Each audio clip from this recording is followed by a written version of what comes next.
हाँ कर दो। सही है। उसमें मैनिफुल सफिशिएंसी और प्रैक्टिबिलिटी ट्रेड ऑफ्स बताया मैं, कंट्रोल स्ट्रक्चर डेफिनेशन या सिंगल एंट्री और multiple एड्रेट्स and so on.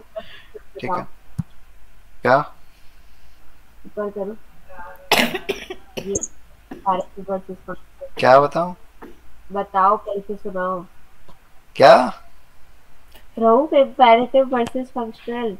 Imperative versus functional. Imperative versus functional क्या होता है? इम्पेरेटिव में क्या होता है कि line by line cheese execute हो रही होती है, कि उसमें जो है वो distinguishes how control flow is managed differently in imperative based on statement versus तुम्हारे पास इम्पेरेटिव में स्टेटमेंट्स के थ्रू कंट्रोल चेंज हो रहा होता है, और फंक्शनल में तुम्हारे पास एक्सप्रेशंस के थ्रू चेंज हो रहा होता है, जैसे कि स्कीमा में हो रहा था।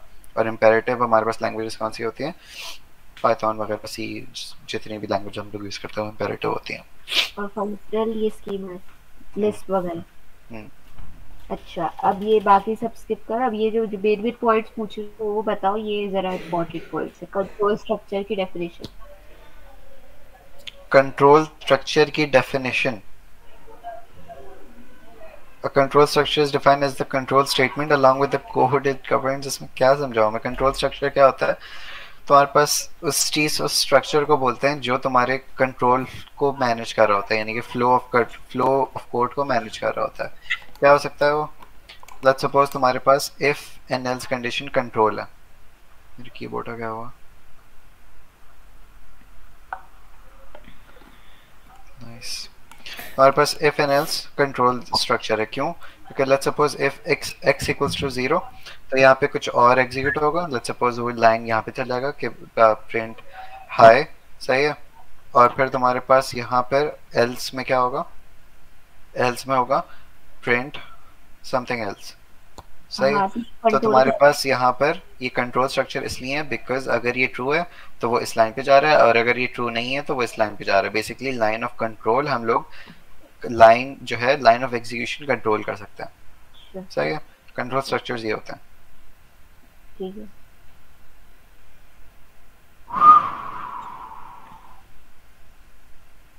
अच्छा, सिंगल एंट्री का क्या मतलब है? It advocates for single entry controls meaning the code segments controlled by them should always begin execution first statement.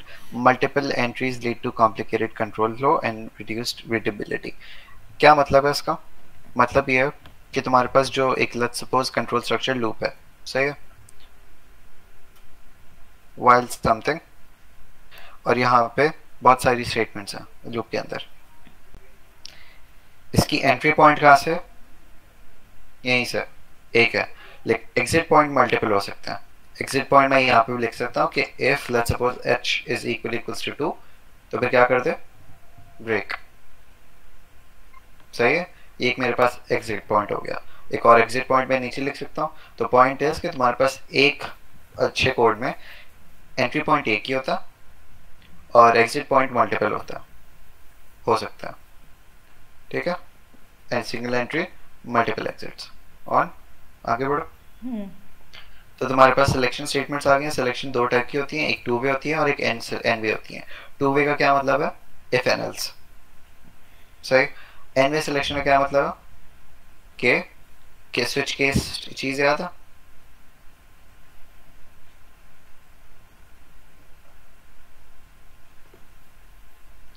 GPT से बोल रहा हूँ, जनरेट करके दे।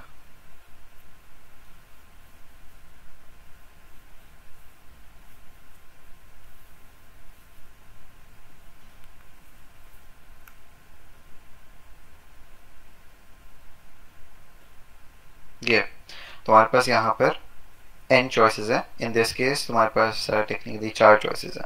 केस वन में ये हो, यानी कि अगर पहला केस हो तो ये हो, दूसरा केस हो तो ये हो, तीसरा केस हो तो ये हो, चौथा केस हो तो, मतलब इन तीनों में से कोई केस नहीं हो तो ये हो। हाँ, सही है। राइट। तो ये एन वे है, मल्टीपल है। अब बात ये आती है कि तुम्हारे पास ये इफ एन से भी तो हो सकता है। नेस्टेड इफ लगा दो हाँ, तो रीडेबिलिटी का फर्क आ जाता है और कुछ भी नहीं है। सही है। सही है। Obviously this is more readable than nested if. Okay. Two way selection statements है। Okay. general form design issues control expression that control selection। How are then and else code blocks defined using the same indentation? क्या बताऊं उसमें मैं, control expression क्या, what is the form and type of expression that controls the selection, यानी कि जो if के अंदर ब्रैकेट में चीज आती है वो एक्सप्रेशन की टाइप क्या है।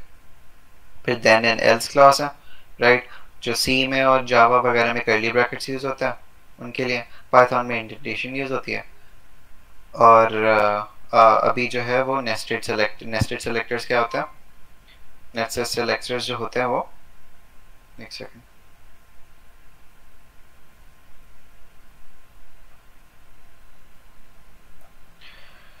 नेस्टेड सेलेक्टर्स क्या होता है, नेस्टेड इफ कंडीशंस, सही। सही है।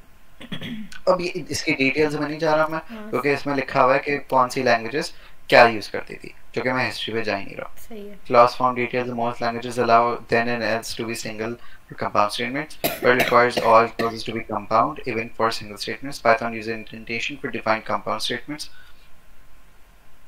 I see.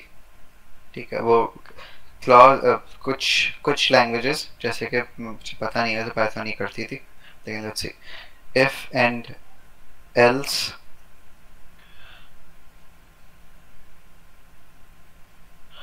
if and else compound.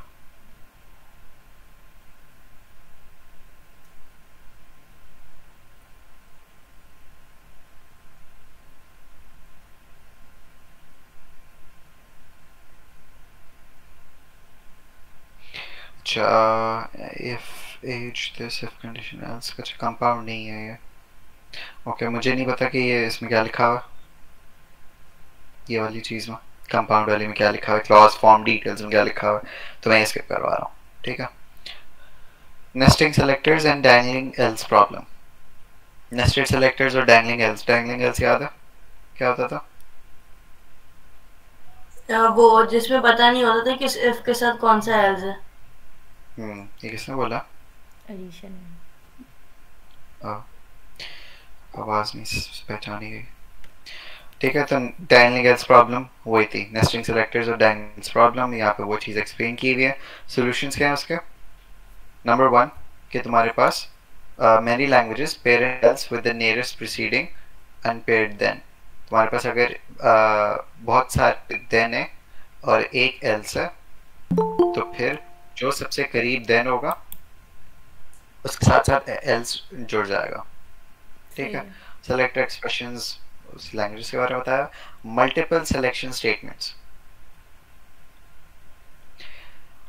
Okay क्या बताऊं उसमें, multiple selection allow programs to choose between more than 2 paths। वही ना तो तुमने उसकी बताई, स्विच केस वाली स्विच बात केस है, वाली बात।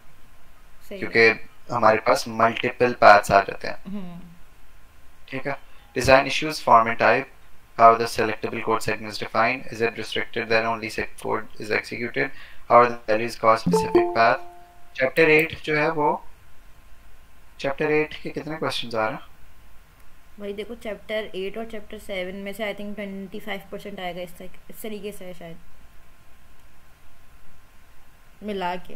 एक जो भेजा था निशा ने, 15 मार्क्स का आएगा, 15 मार्क्स का चैप्टर चैप्टर 15 मार्क का चैप्टर 8 और 7 दोनों मिला के। यस। हाँ, थ्योरी तो आएगी।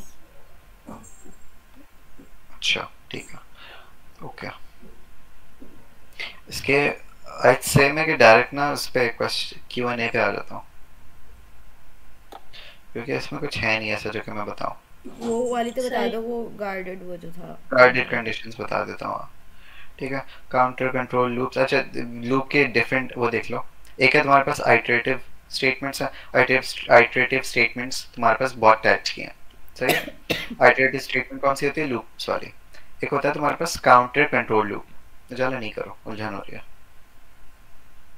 तुम्हारे पास एक होता है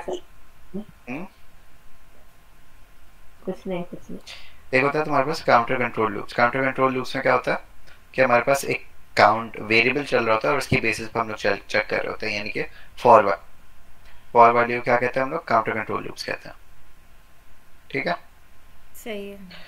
और ये सी में तुम्हारे पास 3 होती हैं, देख लो एक दफ़ा, आई डोंट थिंक कि फर्क पड़ता है, लेकिन एक्सप्रेशन 1 में हम लोग इनिशियल वैल्यू देते हैं कोई किसी भी चीज़ की, एक्सप्रेशन 2 में हम लोग कहते हैं कि कब तक चले लूप, एक्सप्रेशन 3 में कह देते हैं कि हम लोग हर आइटरेशन में क्या हो, यानी कि यहाँ पे x इक्वल्स टू 0 कर दिया, x less than 10, x plus plus.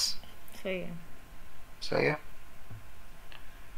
Python में बताया हुआ है so on logically control loops.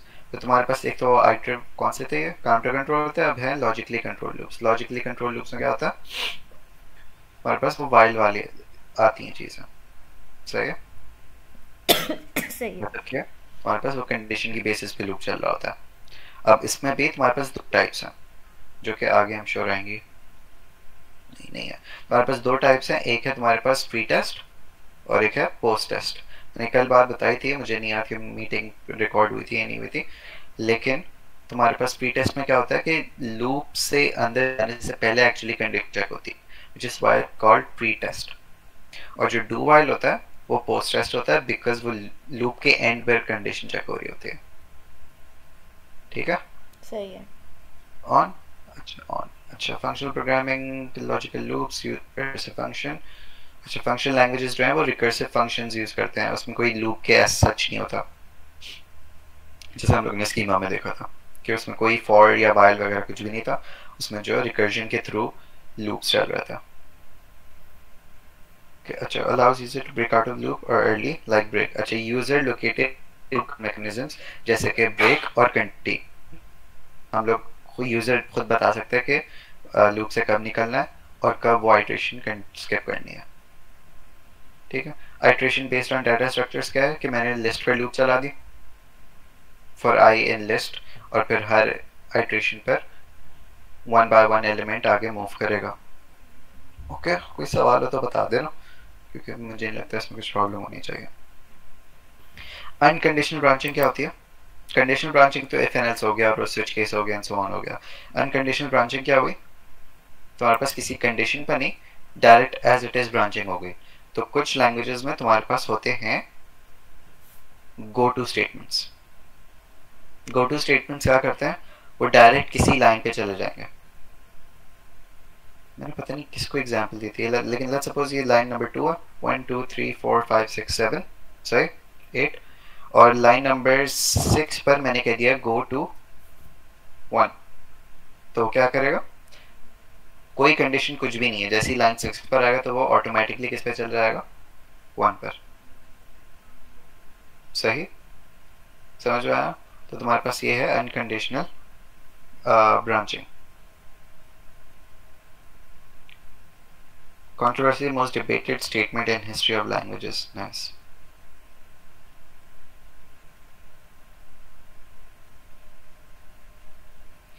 Guarded commands. अब guarded commands क्या होती है? Guarded commands में क्या होता है, हमारे पास guarded selection statements हैं सबसे पहले तो, जिसमें हमारे पास multiple if statements होती हैं।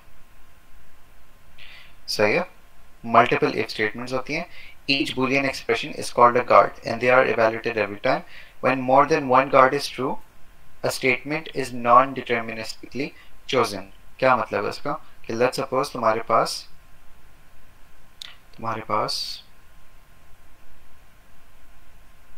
क्या guarded statement,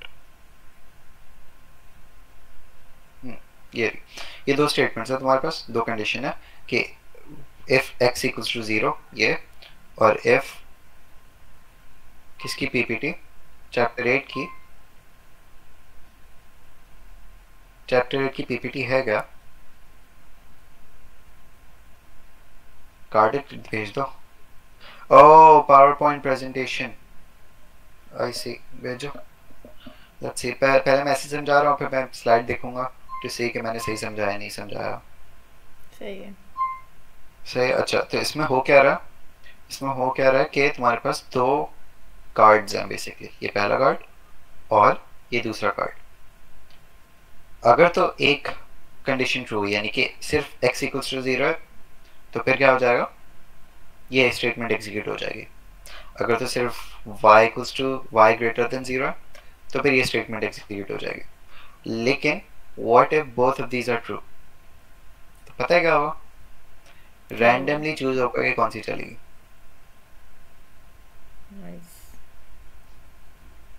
इसमें तुम्हारे पास बहुत सारे गार्डेड कमांड्स आ सकते हैं। यहाँ पे तो सिर्फ 2 हैं, लेट्स सपोज 1000 है यहाँ पे, अब तुम्हारे पास 1000 में से कोई भी 2 से ज़्यादा ट्रू हो गए, एक से ज़्यादा ट्रू हो गए, तो फिर वो 1000 में से रैंडमली एक को चूज करेगा कौन सी स्टेटमेंट एग्जीक्यूट होनी चाहिए।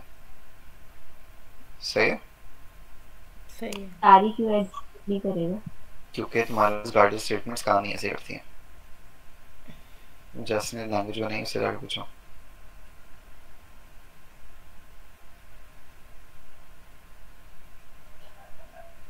इतनी सारी पीपीटी सब एक ही चीज की है क्या?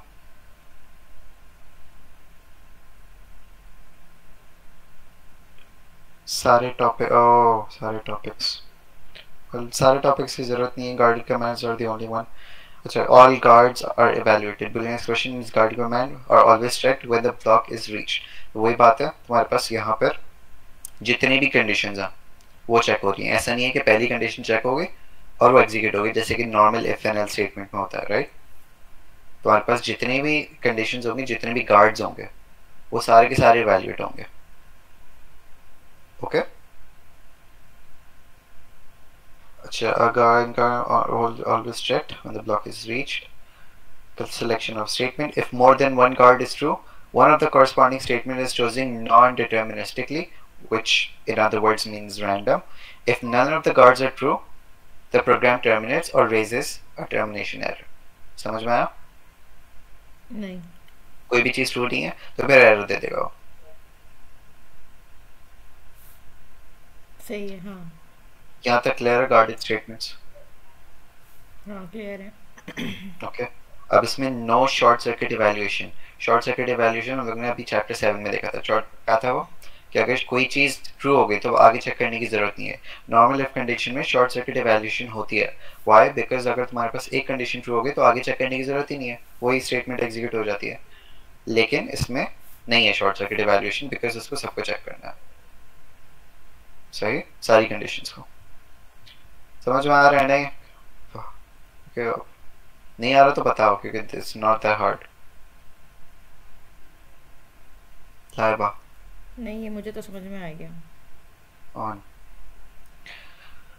अच्छा, structure of guarded commands. Selection statement, if my bad, कोई बुलियन एक्सप्रेशन है और जो सेकंड बुलियन एक्सप्रेशन होती है उससे पहले तुम्हारे पास क्या आ जाता है गार्डेड स्टेटमेंट्स में? ये कुछ स्क्वायर, रेक्टेंगल, स्क्वायर तो नहीं है, रेक्टेंगल सा ब्लॉक टाइप का आ जाता है। और जितने भी तुम्हारे पास गार्डेड स्टेटमेंट्स होंगे उसके साथ साथ ये रेक्टेंगल ब्लॉक आते जाएगा और फिर फाइनली एफ आई। सही है, फिनिश एफ बेसिकली। ठीक है, तुम्हारे पास ये तो गार्डेड। वो कह रही है ब्रैकेट है। ब्रैकेट नहीं है ये, जूम इन। वो स्क्वायर ब्रैकेट है। नहीं, स्क्वायर ब्रैकेट भी नहीं है। नोट्स में देखो मेरे क्या लिखेंगे। ये अच्छा, स्क्वायर ब्रैकेट्स। अच्छा, स्क्वायर ब्रैकेट्स दोनों वो भी हो रहे हैं, ऑन हो गया। ठीक है, तो ये थी हमारे पास गार्डेड सिलेक्शन स्टेटमेंट थी। अब गार्डेड लूप स्टेटमेंट क्या होगी चेक करते हैं, क्योंकि मुझे नहीं पता।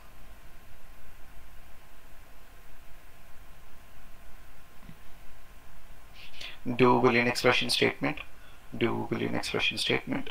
ओके, आई सी, सही है। तो इसमें भी मल्टीपल तुम्हारे पास लूप्स डिफाइंड रहेगा। सही है। ओके, और उसमें अगर तो सिर्फ एक होगी एक्सप्रेशन ट्रू तो वो वाली लूप एग्जीक्यूट हो जाएगा। लेकिन अगर तुम्हारे पास मल्टीपल बुलियन एक्सप्रेशन ट्रू हो रही है, यानी कि मल्टीपल गार्ड ट्रू हो रहे हैं, तो कोई भी एक रैंडमली लूप चूज हो जाएगा एंड देन वो एग्जीक्यूट हो जाएगा। सही है। if I close the bug, condition structure is ended, core guards ठीक है। अच्छा, एक सेकंड जूम आउट करने दो। एग्जाम्पल 1, अच्छा एग्जाम्पल दी हुई है, सही है ना? बताओ मुझे ज़रा क्या हो रहा है इसमें जल्दी से।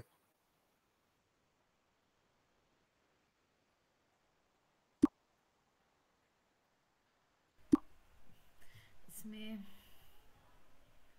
x if x greater than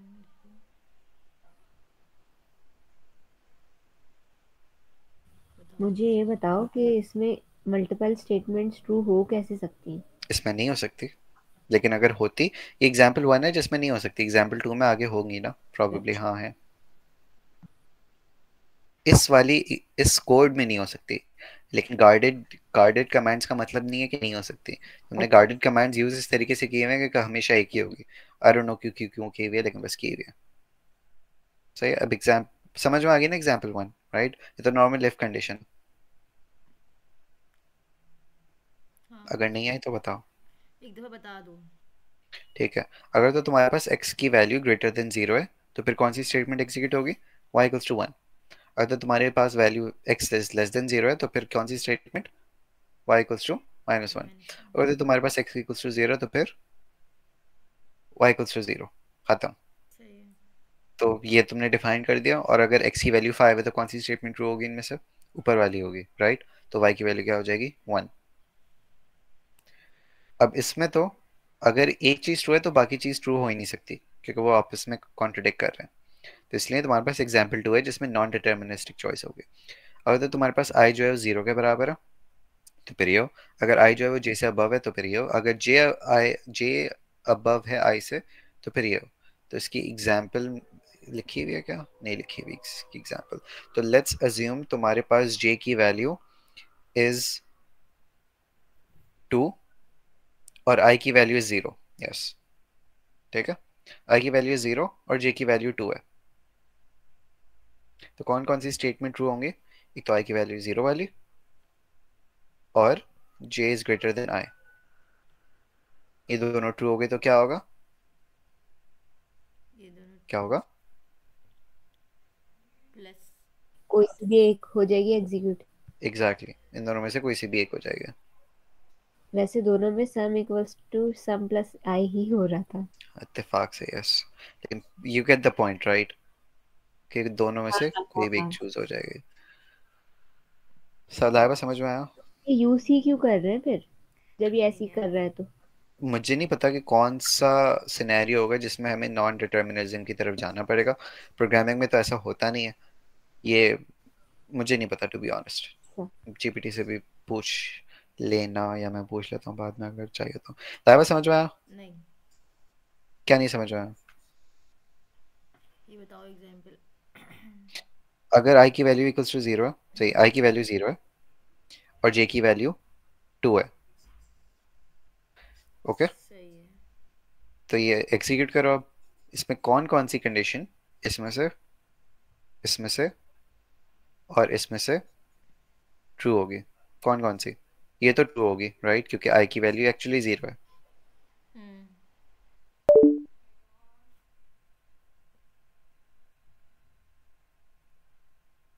hello. अच्छा, तुम्हें क्या अच्छा, नीचे अच्छी एग्जांपल थी, ये अच्छी एग्जांपल है। ये अच्छी एग्जांपल कैसे है? क्योंकि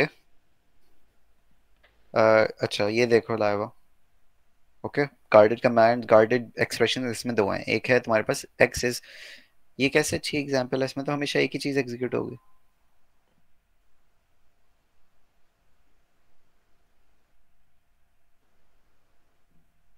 is another guarded command is the guard is a statement to execute guard is true। Okay, सही है। एक सेकंड रुको।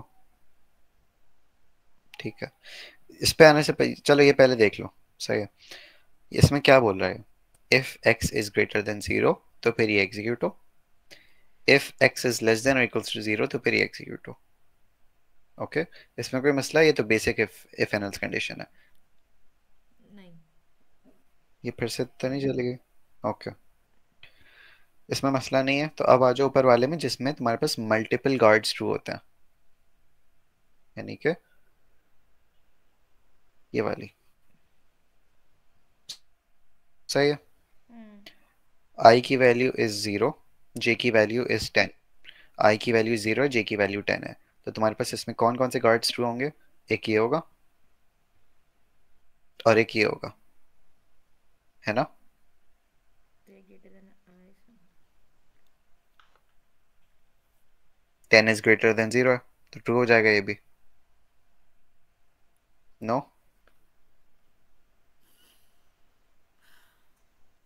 j equals to 10, i is equals to 0। क्या ये ट्रू है? हाँ। क्या ये ट्रू है?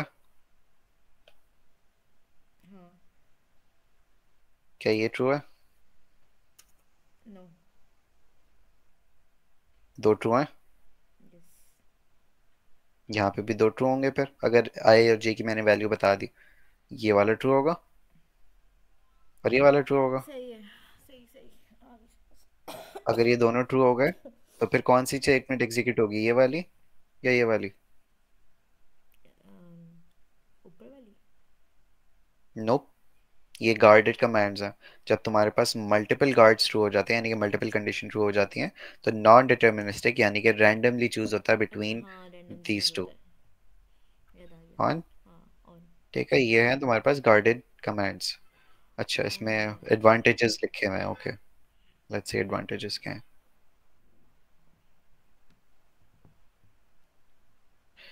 कंप्यूटर में आ रहा है।